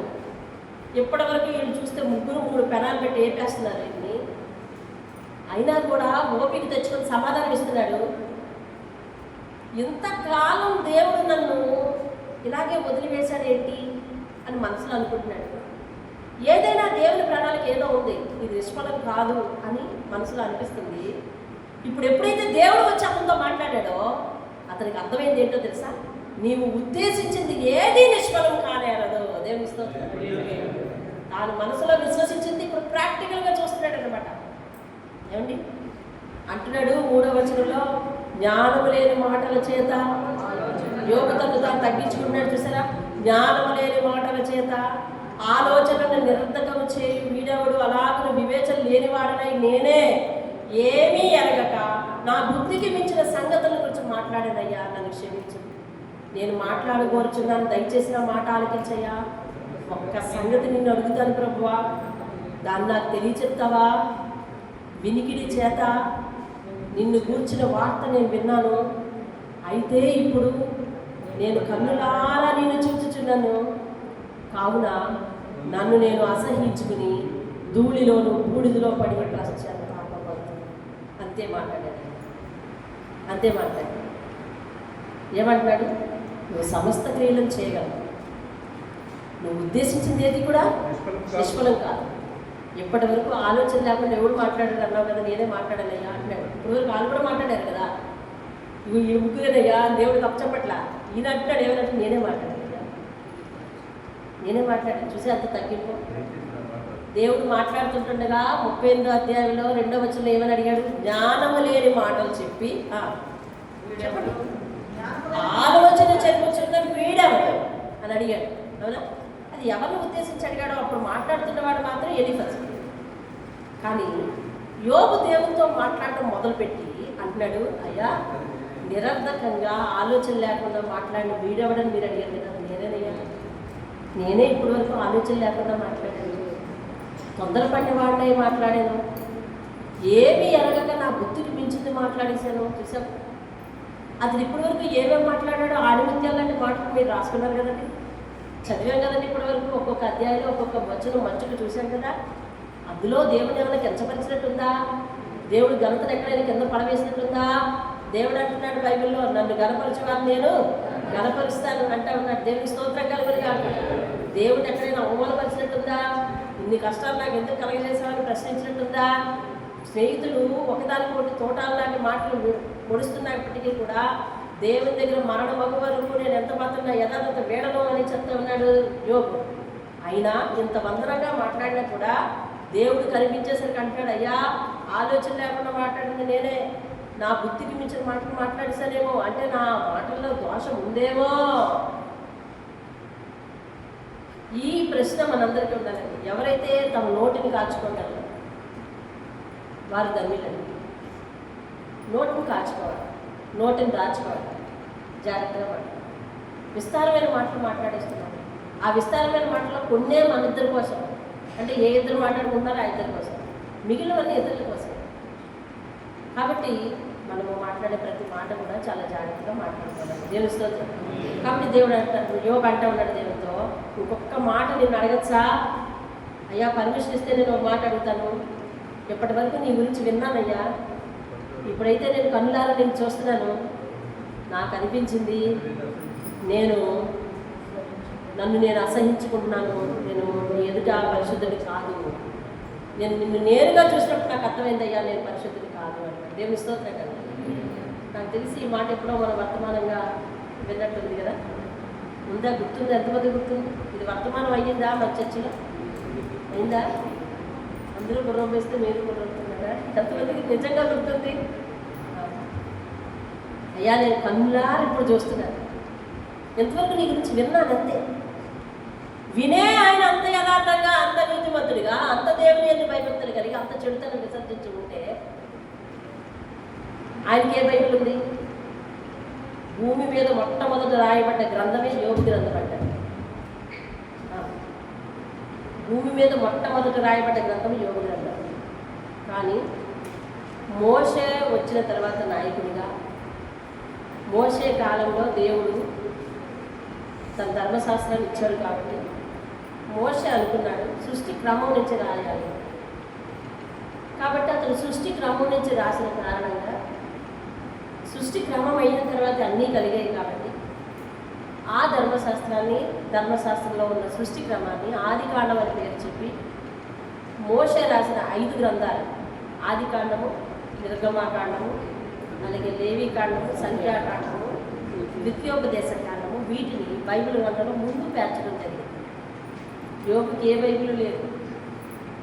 మనం ఇప్పటి వరకు చెప్పుకున్న అనేక మందికి ప్రార్థనా పరులకు బైబిల్ లేదు, సెల్ ఫోన్ లేవు, వర్తమానాలు వినడానికి రేడియోలు లేవు, వివరించడానికి వ్యక్తులు అందుబాటులో లేరు, వాళ్ళకి వారపు ప్రార్థనలు లేవు, వారాల మధ్య ప్రార్థనలు లేవు. కానీ మనకు అన్నీ ఉన్నాయి సమృద్ధిగా. మనము ఆశీర్వదిస్తేనే దేవుడని, ఆశీర్వదించకపోతే దేవుని దగ్గర మన భక్తి సల్లిగిల్లిపోయే క్రమంలో మనం ఉంటే దేవుడు వారికి ఎక్కువ తీర్పు తీరుస్తాడో మనకి ఎక్కువ తీర్పు తీరుస్తాడో చెప్పండి. ఎవరికి ఎక్కువ తీర్పు తీరుస్తాడు? మనకే కదా. అవునండి, లెక్క ఎక్కువగా అప్పచెప్పవలసిన మనమా వాళ్ళు ఏ కోర్సు చేయలేదు, మనం అన్ని కోర్సులు చేస్తున్నాం, అది లెక్క. అర్థమవుతుంది. వాళ్ళు ఏ కాలేజీకి వెళ్ళి చదువుకోలేదు, ఏ కోర్సులు చేయలేదు, మనమే అన్ని కోర్సులు చేస్తున్నాం. ఎక్కడ చర్చిలో కోర్సు చేస్తున్నాం, మళ్ళీ వారం మధ్యలో ట్యూషన్ లాగా పెట్టుకుంటున్నాం, అలాగేనా ఎక్స్ట్రా క్లాసులు ఆన్లైన్ క్లాసులు పెట్టుకున్నాం, ఎక్కడ ఇందులో పెట్టుకున్నాం. ఇన్ని కోర్సులు చేస్తున్న మనకి తీర్పు గట్టిగా ఉంటుందండి. దేవుని మాట ప్రకారం జీవించకపోతే తీర్పు మాత్రం గట్టిగా ఉంటుంది. అది మాత్రం సత్యం. యోబు అంటున్నాడు, ఇప్పటి వరకు ఏదో ఆలోచన లేక బుద్ధి లేక మాట్లాడేశానయ్యా, ఎప్పటి వరకు నీ గురించి విన్నాను నేను, కానీ ఇప్పుడు నేరుగా చూస్తూ ఉంటే నా పరిశుద్ధత ఎందుకు నీ దగ్గర పనికిరావట్లేదు. నన్ను నేను అసహించుకుని ధూళిలోనూ బూడిదలోనూ ఉంటానయ్యా అంటే దేవుడు ఆ మాటకి ఎంతో సంతోషించి 7వ వచనంలో అంటున్నాడు చూడండి, యెహోవా యోబుతో ఈ మాటలు పలికిన తర్వాత ఆయన అదిగో ఎలీఫజ్ గురించి అన్నాడండి. అందుకని ఎలీఫజ్తోనే ఫస్ట్ మాట్లాడాడు. ఎలీఫజ్తో అన్నాడు, నా సేవకుడైన యోబు పలికినట్లు మీరు నన్ను గురించి. యోబు ఎన్ని మాటలు మాట్లాడండి దేవుని కోసం, దేవుని ఎదురుగుండా, కొన్ని స్నేహితులు ఎదురుగుండా దేవుని కోసం చాలా మాటలు పలికాడు కదా. నా సేవకుడైన యోబు మాటలు యుక్తంగా ఉన్నాయి, మీ మాటలు యుక్తంగా లేవు. కొలత వేసి చూస్తే వాళ్ళ స్నేహితులు ఎక్కువ మాట్లాడేశారు, వాళ్ళకి ఎక్కువ అధ్యాయాలు ఉన్నాయి, అవును కదా. కానీ ఈయన పలికింది యుక్తమైనది పలికాడు. ఏంటండి దేవుడు చెప్తున్నాడు. ఇప్పుడు ఇది 5వ సాక్ష్యం కదా. నా సేవకుడైన యోబు నన్ను గురించి యుక్తమైన మాటలు పలికాడు. దేవుని స్తోత్రం. నాకు ఈ మాటను బట్టి చాలా భయం కలుగుతుంది. ఎలాగే తెలుసు, దేవుడు మాటల యొక్క అర్థాన్ని తెలుసుకుంటాడు. మాటల యొక్క పదజాలము వ్యాకరణం కాదండి. వ్యాకరణం అంటే మీకు తెలుసు కదా, చదువుకున్న వాళ్ళకి. దీర్ఘాలు ఒత్తులు కాదు.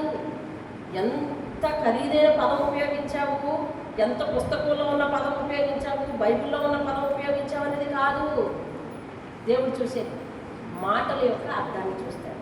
స్నేహితులు మాట్లాడిన మాటల్లో అర్థం చూశాడు, యోబు మాట్లాడిన మాటల్లో అర్థం చూశాడు. అందుకని యోబు గురించి అంటున్నాడు, నన్ను గురించి మీరు ఏవైతే మాట్లాడారో ఆ మాటలు సరిగ్గా మీరు పలకలేదు, యుక్తమైన దాన్ని పలకలేదు కనుక నా కోపము నీ మీదను. అంటే 38వ అధ్యాయంలో ప్రశ్నించింది ఎలీఫజ్నే. నా కోపం నీ మీద, నీ ఇద్దరు స్నేహితుల మీద మండుచుంది అని చెప్పి 8వ వచనంలో అంటాడు, నా సేవకుడు 2వ లైన్, నా సేవకుడైన యోబు దగ్గరకు పోయి మీ నిమిత్తం దహన బలి అర్పించండి, అప్పుడు నా సేవకుడైన యోబు మీ నిమిత్తము ప్రార్థన చేయును. మీ అవివేకమును బట్టి మిమ్మల్ని శిక్షింపక ఉండినట్లు నేను అతనిని మాత్రం అంగీకరిస్తాను. దేవుని స్తోత్రం. ఎవరిని అంగీకరిస్తాడంటండి? కురూపిని అంగీకరిస్తాడంటే. ఇప్పుడు ఎవరిని అంగీకరిస్తాడు? ఇప్పుడు కురూపిని. అర్థమైందా?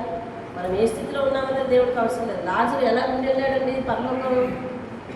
కొత్త నిబంధనలో లాజరు ఎలా ఉండేళ్ళాడు పరలోకం?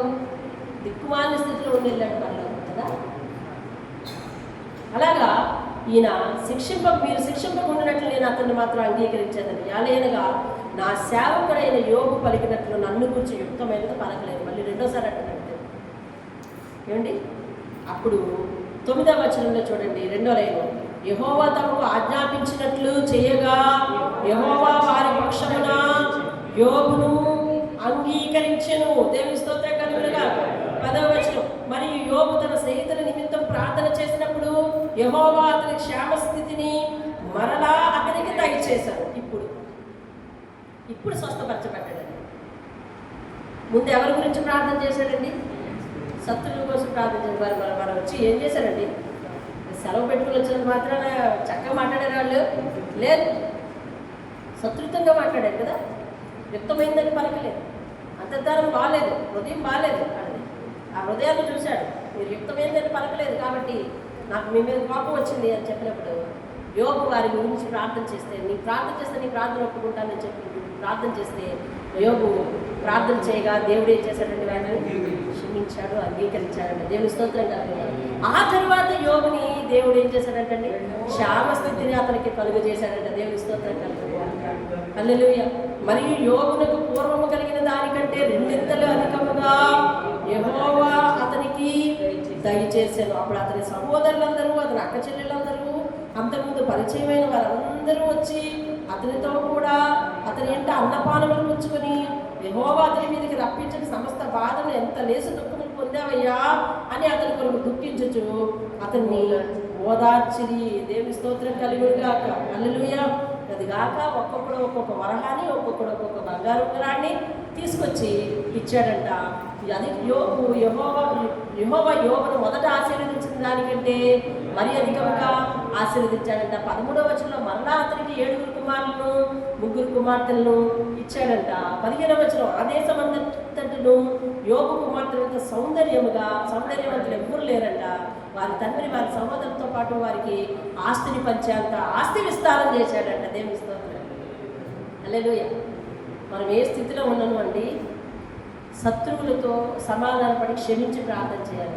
అప్పుడు మనకి రెండింతలు ఆశయం. అప్పుడు మనకి ఎన్నింతలు ఆశలు కదండి? రెండింతలు ఆశయం. నిన్న ఇప్పుడు మా చంద్రరావు గారు కొడుకుని పోయేటప్పుడు ఏదో ఒక చిన్న వాక్యం ఏది యూట్యూబ్ ఓపెన్ చేసినట్టు స్పిరిచువల్ ప్రేయర్ అనుకుంటే ఒక చిన్న వాక్యం, ఆ తర్వాత ఇంకా మిగిలిన వాక్యాలు కొడితే ఏదో ఒక్కటే స్క్రీన్ మీద వచ్చింది అనుకుంటుంది. అది ఎప్పుడు బాగా లేట్ అయిపోతే తొందరగా పడుకుంటే వినరు. బాగా లేట్ అయిపోతే ఒకసారి ఇంతగా లేట్ అయిపోయింది కదా, దేవుడితో గడపలేదు అని చెప్పి రాత్రి అయిపోయినా కానీ అలా చేసి నిన్న ఒక పాస్టర్ గారు చెప్తున్నారు, జ్యోతిరాజు గారు పాస్టర్ గారు అందరూ తెలిసారు. జ్యోతిరాజు గారు ఆయన మీద ఇటీవల చాలా యావిగేషన్స్ వచ్చినట్టున్నాయి. దాంట్లో అర్థమవుతుంది అంటే ఎవరో పగస్తులు ఆయన మీద చాలా చెడుగా ప్రచారం చేశారంట. నాకు దాంట్లో అర్థమవుతుంది అలా చేశారని. ఆయన ప్రార్థన చేసుకుంటున్నాడంట. అతను ఎవరు ఇతని మీద చెడు ప్రచారం చేసినవాడు? ఈయన చర్చిలోనే ఉండి వినాలి, ఈయన చర్చిలోనే ఉండి ఈయన దగ్గరే ఉండి ఆ తర్వాత పాస్టర్గా బయటికి వెళ్తారు. అదేనా వెళ్ళలేదండి వినండి. అయితే ఈయన వచ్చి చాలా చెడు ప్రచారం యూట్యూబ్లోనే చేయాల్సి యూట్యూబ్కే తెలిసాడంట. అయితే ఇవన్నీ తెలిసిన తర్వాత ఆయన బలిపీఠం దగ్గర ప్రార్థన చేసుకుంటుంటే దేవుడు మత్తయి సువార్తలో ఆ వాక్యాన్ని జ్ఞాపకం చేశాడంట. కొండ మీద ప్రసంగం ఏమని, నీవు బలిపీఠం యొద్ద బలి అర్పించినప్పుడు నీ మీద ఎవరికైనా విరోధము కలిగి ఉన్నదని నీవు ఎరిగిన ఎడల ముందుగా నీ అర్పణ అక్కడ పెట్టి అతనితో వెళ్ళి సమాధానపడి రావలేను. నీ మీద ఎవరికైనా, నీకెవరి మీదైనా కాదు. ఆ వాక్యం చాలా జాగ్రత్తగా గమనించాలి. మొత్తం ఊరుపంతా అందులోనే ఉన్నాయి. నీ మీద ఎవరికైనా పగుంటే నువ్వే వెళ్ళి సమాధానం పడమని చెప్తున్నాను. అంత దేవుని వాక్యాన్ని పాటించే గట్స్ ఎవరికి లేదు. ఏమండి, వెంటనే అతను సేవకుడు కదా, వెంటనే అతడు లేచి ప్రభు వెళ్ళొస్తాను, నువ్వు నాకు గుర్తు చేశావంటే నాకు చెప్తున్నావు, అప్పుడు నేను వెళ్ళొస్తాను. అలా పరిశుద్ధాత్మ మిమ్మల్ని ప్రేరేపిస్తాడా? ప్రేరేపించట్లేదు అని అంటే పరిశుద్ధాత్మ నడిపింపు కోసం కోరండి. అర్థమైందంటే దేవుడు ప్రేరేపించే ప్రతిదీ చేయాలి. దేవుడు కొన్నిసార్లు సేవకుల ద్వారా ప్రేరేపిస్తాడు, వాక్యం ద్వారా ప్రేరేపిస్తాడు, తన స్వరాన్ని వినిపించి ప్రేరేపిస్తాడు, వాక్యాన్ని జ్ఞాపకం తెప్పించి ప్రేరేపిస్తాడు. ఆయన సాక్షి నేను ఏంటంటే నాకు ఎంత మనసు ఆనందం చేసిందో. వాక్యాన్ని గెలిపించే సేవకులు, వాక్యాన్ని గెలిపించే విశ్వాసమే దేవుడు చూస్తాడు. యోగ ఎవరిని గెలిపించాడు? వాక్యాన్ని, దేవుడిని గెలిపించాడు. దేవుని స్తోత్రం కలుగుగా. ఆయన వెంటనే ఆ ప్రార్థన అక్కడితో మానేసి ఆమె నేను చెప్పేసేసి వెళ్ళిపోయాడంట ఆయన దగ్గరికి. ఇంకొక 2-3 తీసుకుని వెళ్ళిపోయాడంట. వెళ్ళిపోయి ఆయనేమో ఏమి ఇలా వచ్చారన్నాడు. కూర్చేసి కూర్చోబెట్టి, అలా కాదయ్యా, నువ్వు నేను ఆయన సేవ చేస్తాను, నువ్వు నేను కలిసి సేవ చేస్తాను, ఇదిగో రానున్న రోజులు మీటింగ్ పెడుతున్నాను, నువ్వు నేను కలిసి పెడతాం, అది దేవుని నామానికి మహిమ వచ్చేటట్టు చేద్దాం, నీకు నాకు ఏమి ఆస్తి కూడా లేదు కదా, మనమే పెద్ద శత్రువులు కాదు కదా, జరిగిన దాంట్లో ఏదైనా నా తప్పు ఉంటే నన్ను క్షమించు, నీతో నాకు సమాధానం కావాలి. జ్యోతిరాజ్ భాష గారు కాదు, చూడండి మీరు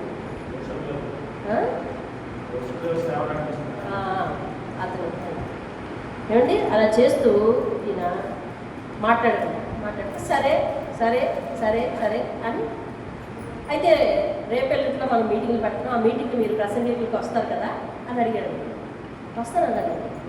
వస్తానండి సమాధానం పడ్డాను, తెలిసి ప్రార్థన చేసుకున్నారు. వచ్చేసరి ఆ మీటింగ్ కోసం ఏర్పాట్లు చేస్తున్నారు. ఆ ఏర్పాటు చేస్తున్నారు, మరి ఆయన వర్తమానానికి వస్తానన్నారు కదా, అందుకని చెప్పి ఆయన ఫోటో మరి పాంప్లెట్లు వేశారు. ఆయన ఫోటో పాంప్లెట్లు వేసి ఇంచుమించు 1,00,000 ఎన్నో పాంప్లెట్లు పంచారట. 2 లక్షల పాంప్లెట్లు పంచారు. ఈ పాంప్లెట్లలో ఆయన ఫోటో చూసి వెంటనే ఈయన ఫోన్ కొట్టాడట. ఆయన నిన్ను ఎవడేమన్నాడు ఆ ఫోటో, నన్ను అడిగి వేసావా నువ్వు, ఇందు విషయమై నీ మీద నేను ప్రెస్ మీట్ పెట్టి నీ పనులు తీస్తాను అని చెప్పి ప్రెస్ మీట్ పెట్టి నన్ను అడగకుండా ఫోటో వేసుకున్నాడు. జనాలు ప్రలోభ పెడుతున్నాడు, నేను వస్తానని అనలేదు, వచ్చినట్టుగా మరి నా ఫోటో పెట్టి వేశాడు అని చెప్పి అన్నప్పుడు సంఘస్థులందరూ కూడా చాలా కన్నీరు కాల్చి, అయ్యా ఎందుకయ్యా వెళ్ళావు అక్కడికి సమాధాన పడడానికి అని అంటే ఆయన ఒక మాట చెప్పాడంట, నేను దేవుని వాక్యాన్ని గౌరవించాను, గౌరవిస్తాను. అప్పుడు ఈయన ఫోన్ చేశాడు, అయ్యా మరి వస్తానంటే ఎవరైనా చెప్తారు, ఇప్పుడు వస్తానన్న వరకే మనమాట. అప్పుడు పిలిచిన వారు ఫోటో వేసుకుంటారు, పేరు వేసుకుంటారు, వాళ్ళ ఇష్టము వేసుకుంటారు, వాళ్ళ సంతోషము, వాళ్ళ చర్చికి ఎక్కువ మంది వస్తారని పలానా వ్యక్తి వస్తున్నారంటే అది అలాగే ఒక సేవకుడిగా నేను అలా చేశాను, ఇవాళ ఏమైనా తప్పుంటే మరి మళ్ళీ నన్ను క్షమించమని అన్నాడు. ఏమండి అంటే దేవుని వాక్యాన్ని గెలిపించాలి, నేను కింద పడిపోయినా పర్వాలేదని అనుకునేవారేనండి. మన మనసులో అంగీకరిస్తుందా దేవుని గెలిపించడానికి తెలుసు, ఎంతసేపు నువ్వే గెలు. యోగు ఇప్పుడు ఏం చేస్తున్నాడు, దేవుని మాట వింటున్నాడు. ఇప్పుడు దాకా తోటాలు పొడి చేశారు, నువ్వు వచ్చాక నోరు మూసుకుని ఊరుకున్నారయ్యా, ఇప్పుడు నన్ను ప్రార్థన చేయమంటావేంటి వీళ్ళ కోసం అడగలేదు. అంతే కదా, దేవుడు వచ్చాక నోరు మూసుకుని ఊరుకున్నారు. అప్పుడు వరకు మాట్లాడుతూనే ఉన్నారు. అయినా కానీ దేవుడు చెప్పిన పనిని యోగు చేస్తే అప్పుడు యోగుని స్వస్థపరిచి 2 ఆశీర్వాదం ఇచ్చాడంట. దేవుని స్తోత్రం కాదు. ఇందు మూలాన స్నేహితులు పట్టుకెళ్ళింది ఏంటి, దేవుని దగ్గర క్షమాపణ అంతే. That's it. ఏం పట్టుకెళ్ళలేదు, చిల్లిగా పట్టుకెళ్ళలేదు. అలా అక్కడ 7 రోజులు ఇంక మిగిలిన 2 రోజుల సెలవులు కూడా పోయినాయి వాళ్ళ అకౌంట్లో వచ్చి. అందుకని వాళ్ళ అకౌంట్లో, మన అకౌంట్ ఇన్నే కదా సెలవులు ఉంటాయి, ఆ అకౌంట్లో సెలవులు కూడా పోయినాయి. దేవుడి దగ్గర నుంచి క్షమాపణ పొందగలిగారు అంతే, యోగు ప్రార్థించినందుకు. ఏమండి యోగుకు మాత్రం చాలా ఆశీర్వాదం ఇచ్చాడు దేవుడు, చాలా ఆరోగ్యం ఇచ్చాడు. వచ్చిన వాళ్ళందరినీ ఎవరెవరైతే దూరంగా పోయారో అందరినీ దగ్గరికి తీసుకొచ్చి చేశాడు. అందరూ బహుమానాలు ఇచ్చేటట్టు చేశాడు, ఆస్తి పెరిగేటట్టు చేశాడు. మరలా 7 కుమార్తెలను 7 కుమారులను 3 కుమార్తెలను, ఏది ఒకనాడే కాదు కదా, ఆశీర్వదిస్తూ వెళ్ళాడు. రానున్న కాలంలో ఆస్తి పెంచాడు. 10 మందికి సమాన వాటాలు ఇచ్చేటట్ట ఆస్తిని దేవుడు ఆయనకు ఇచ్చాడు. ఎంత ప్రార్థన పరుడు కాకపోతే ఒక యోగు గురించి దేవుడు తానే స్వయంగా పరలోకంలో ప్రస్తావిస్తాడండి. దేవుని స్తోత్రం, హల్లెలూయా. కాబట్టి ఆయన వలె మనం మాదిరి కలిగి దేవుణ్ణి సరైన దృష్టితో మనం చూసే దృష్టి మనం కలిగి ఉంది. దేవుణ్ణి కాక మరి ఏ సృష్టిని పూజించేవారం కాక, మనకున్న ఐశ్వర్యాన్ని బట్టి అతిశయపడేవారం కాక, నేను నిర్మయా గ్రంథాన్ని కూడా విన్నాను, యెహోవాను బట్టి అతిశయించేవాడు యెహోవాను బట్టే అతిశయించాలి అని. దేవుని బట్టి అతిశయించేలాగా మనం ప్రార్థన చేద్దాం. అలాగే ఈరోజు మన ప్రత్యేక ప్రార్థనాంశం యోగు వలె మరణం వరకు నమ్మకంగా ఉండాలని ప్రతి ఒక్కరు. ఏమండి ఎవరైనా బాధలో ఉన్న వాళ్ళు ఓదార్చేటప్పుడు పోటీ మాటలు మాట్లాడకుండా ఉండేలాగా మంచి మాటలు మనకి ఇవ్వలాగా ప్రార్థన చేద్దాం. ఈరోజు దేవుని స్తోత్రం కలుగును గాక. హల్లెలూయా. ప్రార్థన చేద్దాం చెప్పగలిగే వారంగా. అలాగే తనను బాధించిన స్నేహితులను బాధించిన వారిని క్షమించే ప్రార్థన చేయగలిగే వారిగా ప్రతి ఒక్కరు ఉండాలని చెప్పి, అలాగే ఎవరితో మనం మాట్లాడినా ఆదరణ కలిగిన మాటలు మాట్లాడాలని ప్రార్థన చేద్దాం. యోబు అన్నాడు, అదే మీ స్థానంలో నేను ఉంటే నా మాటలు మీకు గొప్ప ఆదరణ కలిగించినాను. ప్రార్థన చేద్దాం. పరిశుద్ధమైన మా తండ్రి, మీ పరిశుద్ధ పాదాలకు వందనాలు. యోబు వంటి భక్తి పరుని నాయన, ప్రార్థనా పరుని నాయన, యథార్థవంతుడిని, నీతిమంతుడిని, నీ యందు భయభక్తులు కలిగి చెడుతనాన్ని విసర్జించిన వాడిని నాయన. అయ్యా, ఈరోజు మా ముందు ఉంచారు బాబు. యోబు జీవితం ద్వారా అనేక విషయాలు మాట్లాడారు. అయ్యా, యోబు తను సరిచుకున్నాడు, తాను పుట్టిన దినాన్ని సరిచుకున్నాడు తప్ప అయ్యా తండ్రి నాయన నోటి మాటలు మాత్రం చేదరు, ఏ విధమైన పాపము చేయలేదని అయ్యా తండ్రి తనకు ఏదైతే ఆస్తికరంగా చేశావో దాన్ని ఆధారం చేసుకుని ఎన్నడు నీవే నాకు ఆశ్రయం అనలేదని, సృష్టిని ఆధారం చేసుకోలేదని, దాన్ని చూసి గుర్తు పెట్టుకోలేదని అయ్యా తండ్రి నేను ఎన్నో ఎన్నో ఎన్నో అద్భుతమైన విషయాలు అయ్యా దేవుడు మనకు మేలే చేయాలా, ఇవి చేయడానికి లేదా, దేవుడు నన్ను శపించడం, నన్ను ముట్టాడు, దేవుడి దగ్గర నేను వెళ్ళాలి, కొద్ది దినములు అయిన తర్వాత నన్ను చనిపోవాలి కదా, నేను అలాగే చేస్తున్నాను. ఆయన సమీపంలో ఉన్నాడు, అన్నీ పట్టుకుపోతున్నప్పుడు ఎందుకు పట్టుకుపోతున్నావు నేను ఎలా అడగగలను అని చెప్పి నీ గురించి అది ఎక్కువైన మాటలు మాట్లాడాడు. నేను రాజు వలె ఆయన దగ్గరికి వెళ్తాను, నా ప్రవర్తన అంతటి కొరకు నేను చక్కగా లెక్క చెప్పగలను, ఆ ధైర్యం నాకు ఉంది.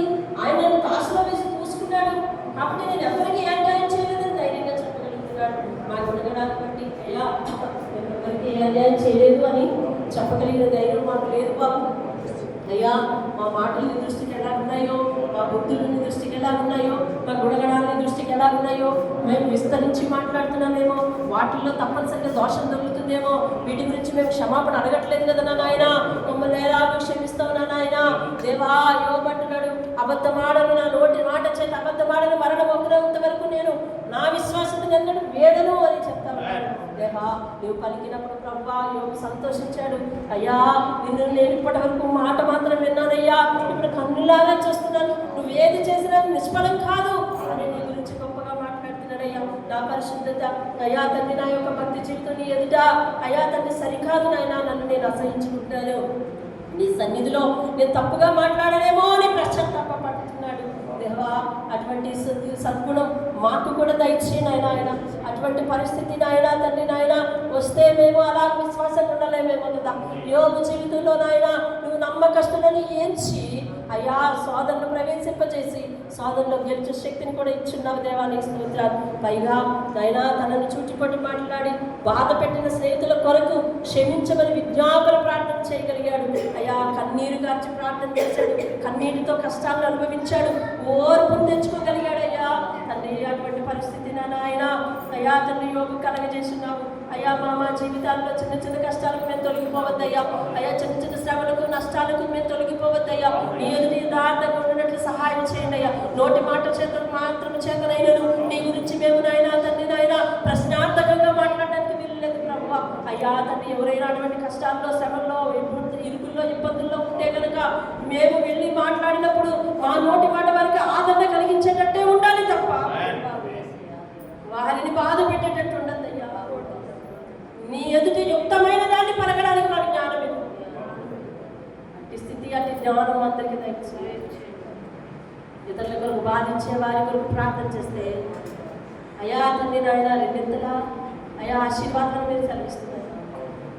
అయ్యా, ఈ సందర్భంగా అయ్యా దాసులు జ్యోతిరాజు గారి గురించి కూడా వారి సాక్ష్యం కూడా చెప్పుకోవడం జరిగింది. తను నిందించిన వారి కొరకు యూట్యూబ్లో సోషల్ మీడియాలో అతని కొరకు చెడుగా మాట్లాడిన వారిపై అతను దగ్గరికి వెళ్ళి క్షమాపణ అడగగలిగాడంటే ఎంత ఉన్నతమైన మనసు ఇచ్చావు. నీ వాక్యాన్ని గౌరవించే మనసు ఆయనకి ఇచ్చినందుకు వందనాలు. ఆయా సందర్భాలు వచ్చినప్పుడు నీ మాటను గెలిపించే అయ్యా అతని విశ్వాస్యత మాలో కూడా ఉంచడం ప్రార్థన చేస్తాం. మేము దాన్ని తెచ్చుకోవడానికి సహాయం చేయాలి అయ్యా. మేము దాన్ని తెచ్చుకుని నిన్ను నీ వాక్యాన్ని గెలిపించాలయ్యా. నీకు మాకు మధ్య ఏది అడ్డుగా ఉండదు అయ్యా. ఏ విధమైన ప్రలోభం మమ్మల్ని ఉండదు. ఏ విధమైన మనుషులను అడ్డపెట్టి ఏ సోదరులను మేము ఇరుక్కోవద్దు. దాన్ని గెలిచి పక్కన పెట్టడానికి సహాయం చేయండి. మీ నామాన్ని మెప్పు తెచ్చుకుంటాయా. మరి మా ఘనత ప్రభావం మేము పొందండి అయ్యా. ఈ వాక్యాల నేపథ్యంలో నీ మహిమనే మాత్రమే దాచామేమో క్షమించి సంపూర్ణమైన జ్ఞానం ఇచ్చి మిగిలిన రోజులు కూడా నడిపించయ్యా. 25 మెట్లు లెక్క చేసినావు, ఇంకా 15 మెట్లు నాయన బయలుతున్నాయి. వాటిని ఎక్కడానికి గొప్ప జ్ఞానముల శక్తిని ఎక్కడ కూడా నీ మహిమను మేము మరుగు చేయొద్దయ్యా. దీవించి ఆశీర్వదించు. యేసయ్య అతి శ్రేష్టమైన నామంలో ప్రతిమాత్మని అడిగి వేడుకుంటున్నాను పరమ తండ్రి. ఆమేన్. ఆమేన్. యేసు రక్తమే జయము, శిలువ రక్తమే జయము. ప్రభు యేసు నామమే సంపూర్ణ విజయం కలుగుగాక. అపవాదికైన మనంత నాశనం కలుగుగాక. ఆమేన్. తండ్రి అయిన దేవుని ప్రేమ, కుమారుడైన యేసుక్రీస్తు వారి యొక్క కృప, పరిశుద్ధాత్మ యొక్క అన్యోన్య సహవాసం సదా మనందరికీ తోడే నడిపించును గాక. ఆమేన్. అందరికీ దేవుని పేరు వందనాలు.